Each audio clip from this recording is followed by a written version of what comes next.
intentionally choosing joy, intentionally choosing to harness the tools of positive psychology is truly an act of rebellion against the forces that are at work against us. So there are certain things that we're all very aware of as impacting our psychology. But there's also a ton of things that we don't often think about as having a profound effect on how we move through the world. I'm going to try to go through 3 of these qualities that I think are pretty important ones.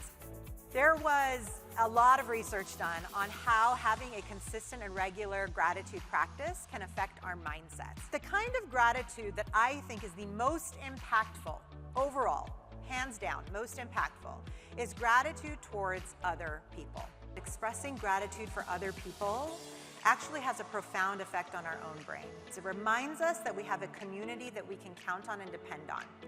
Now, the second thing that I want to dive into is what I call know your why. And what I mean by this is actually having a sense of purpose, a clear sense of purpose.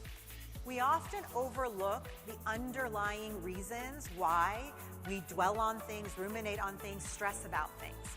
And when we actually pause to reflect on them, we get to what the Japanese monks called that essential seed of truth. What you stand for, your values, and your but why, the seed of essential truth, starts to get you directionally towards what your sense of purpose is. The third thing, the third quality in the universe of positive psychology qualities that I want to talk about is the importance of quality relationships. Relationships and the quality of those relationships, hands down, is the single most important driver of how happy people are at the end of their life. Our social lives are in decline. And in fact, the youngest amongst us are having the most challenge with this. So how do you build community, right? How do you build that? Now, what I usually say is join, show up, and then stand.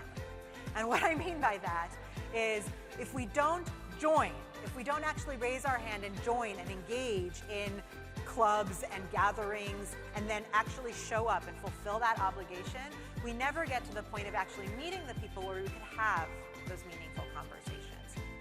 Unfortunately, for these tools to actually impact the way our brains work, they have to become habits in our life. They have to become habits. Our society needs individuals to take on these tools, to take on the power of positive psychology, to shape not only our personal lives, but our professional ones and how we move through the world. Thank you guys so much for having me. Have a great rest of your day.